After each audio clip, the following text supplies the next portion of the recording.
الحياة إما للإنسان وإما عليه، تمر ساعاتها ولحظاتها وأيامها وأعوامها تمر على الإنسان فتقوده إلى المحبة والرضوان حتى يكون من أهل الفوز والجنان، أو تمر عليه فتقوده إلى النيران وإلى غضب الواحد الديان.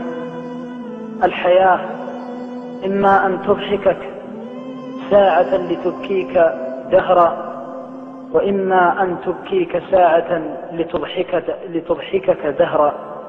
الحياة إما نعمة للإنسان أو نقمة عليه. هذه الحياة التي عاشها الأولون وعاشها الآباء والأجداد وعاشها السابقون فصاروا إلى الله عز وجل بما كانوا يفعلون. الحياة معناها كل لحظة تعيشها وكل ساعة تقضيها، ونحن في هذه اللحظة نعيش حياة إما لنا وإما علينا. فالرجل الموفق السعيد من نظر في هذه الحياة وعرف حقها وقدرها، فهي والله حياة طالما أبكت أناسا فما جفت دموعهم، وطالما أضحكت أناسا فما ردت عليهم ضحكاتهم ولا سرورهم. الحياة أحبتي في الله جعلها الله ابتلاء واختبارا وامتحانا تظهر فيه حقائق العباد، ففائز برحمة الله سعيد، ومحروم من رضوان الله شقي طريد. كل ساعة تعيشها إما أن يكون الله راض عنك في هذه الساعة التي عشتها، وإما والعكس والعياذ بالله. فإما أن تقربك من الله وإما أن تبعدك من الله.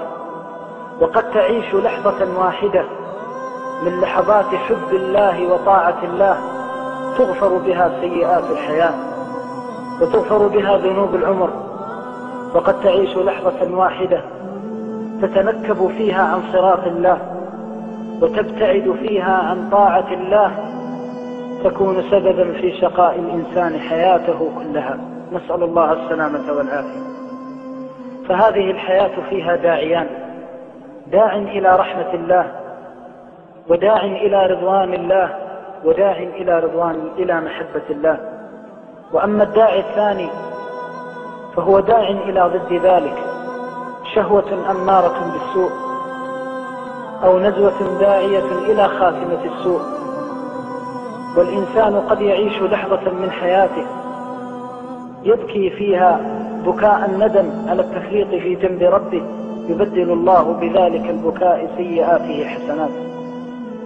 وكم من أناس أذنبوا، وكم من أناس أساءوا، وكم من أناس ابتعدوا وطالما اغتربوا عن ربهم، فكانوا بعيدين عن رحمة الله، غريبين عن رضوان الله، وجاءتهم تلك الساعة واللحظة وهي التي نعنيها بالحياة الطيبة، لكي تراق منهم دمعة الندم، ولكي يلتهب في القلب داعي الألم، فيحس الإنسان أنه قد طالت عن الله غربته وقد طالت عن الله غيبته، لكي يقول: إني تائب إلى الله منيب إلى رحمته ورضوانه.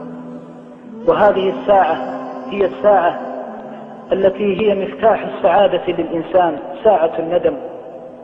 وكما يقول العلماء إن الإنسان قد يذنب ذنوبا كثيرة، ولكن إذا صدق ندمه وصدقت توبته بدل الله سيئاته حسنات، فأصبحت حياته طيبة بطيب ذلك الندم وبصدق ما يجده في نفسه من الشجا والألم. ونسأل الله العظيم رب العرش الكريم أن يحيي في قلوبنا هذا الداعي إلى رحمته، وهذا الألم الذي نحسه من التفريط في جنبه.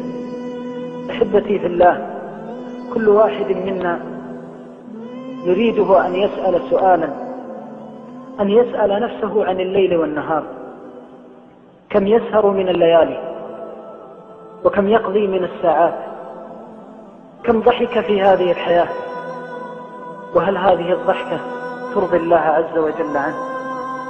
وكم تمتع في هذه الحياة، وهل هذه المتعة ترضي الله عز وجل عنه؟ وكم سهر، وهل هذا السهر يرضي الله عنه؟ وكم سؤال يسأل فيه نفسه. وقد يبادر الإنسان: لماذا أسأل هذا السؤال؟ نعم، تسأل هذا السؤال لأنه ما من طرفة عين ولا لحظة تعيشها إلا وأنت تتقلب في نعمة الله. فمن الحياء مع الله والخجل مع الله أن يستشعر الإنسان عظيم نعمة الله عليه. من الحياء والخجل أن نحس أننا نطعم طعام الله، وأننا نستقي من شراب خلقه الله، وأننا نستظل بسقفه، وأننا نمشي على فراشه، وأننا نتقلب في رحمته. فما الذي نقدمه في جنبه؟ يسأل الإنسان نفسه. يقول الأطباء: إن في قلب الإنسان مادة لو زادت 1% أو نقصت 1% مات في لحظته. فأي لطف وأي رحمة وأي عطف وأي حنان من الله يتقلب فيه الإنسان. يسأل الإنسان نفسه عن رحمة الله فقط. إذا أصبح الإنسان وسمعه معه وبصره معه وقوته معه، فمن الذي حفظ له سمعه؟ ومن الذي حفظ له بصره؟ ومن الذي حفظ له عقله؟ ومن الذي حفظ له روحه؟ يسأل نفسه: من الذي حفظ هذه الأشياء كلها؟ من الذي يمتع بالصحة والعافية؟ الناس المرضى على الأسرة البيضاء يتأوهون ويتألمون، والله يتحبب إلينا بهذه النعم، يتحبب إلينا بالصحة، بالعافية، بالأمن، بالسلامة، كل ذلك فقط لكي نعيش هذه الحياة الطيبة. فالله تعالى يريد من عبده أمرين: الأمر الأول فعل فرائضه، والأمر الثاني ترك نواهيه وزواجره. ومن قال إن القرب من الله عز وجل فيه الحياة الأليمة أو فيه الضيق فقد أخطأ الظن بالله. والله إذا ما طابت الحياة بالقرب من الله فلن تطيب بشيء سواه، وإذا ما طابت بفعل فرائض الله وترك محارم الله فوالله لا تطيب بشيء سواه. ويجرب الإنسان متع الحياة كلها، فإنه والله لم يجد أطيب من متعة العبودية لله بفعل فرائض الله وترك محارم الله. أنت مأمور بأمرين: إما أن يأتيك الأمر تفعل أو لا تفعل. إذا جئت تفعل أي شيء في هذه الحياة تسأل نفسك: هل الله عز وجل أذن لك بفعل هذا الشيء أو لم يأذن لك؟ أي شيء تفعل. فالأجساد ملك لله، والقلوب ملك لله، والأرواح ملك لله. فينبغي للإنسان إذا أراد أن يتقدم أو يتأخر يسأل نفسه: هل الله راض عنه إذا تقدم فليتقدم، أو الله غير راضي عنه فليتأخر. فوالله ما تأخر إنسان ولا تقدم وهو يرجو رحمة الله إلا أسعده الله. ولذلك السعادة الحقيقية والحياة الطيبة تكون بالقرب من الله. القرب من ملك الملوك وجبار السماوات والأرض. الأمر أمره، والخلق خلقه، والتدبير تدبيره. ولذلك تجد الإنسان دائما في قلق وفي تعب. تجد الشخص يتمتع بكل الشهوات، ولكن والله تجد ألذ الناس بالشهوات أكثرهم آلاما نفسية، وأكثرهم قلقا نفسيا، وأكثرهم ضجرا بالحياة. واذهب وابحث عن أغنى الناس تجده أتعب الناس في الحياة. لماذا؟ لأن الله جعل راحة الأرواح في القرب منه، وجعل لذة الحياة في القرب منه، وجعل أنس الحياة في الأنس به سبحانه وتعالى.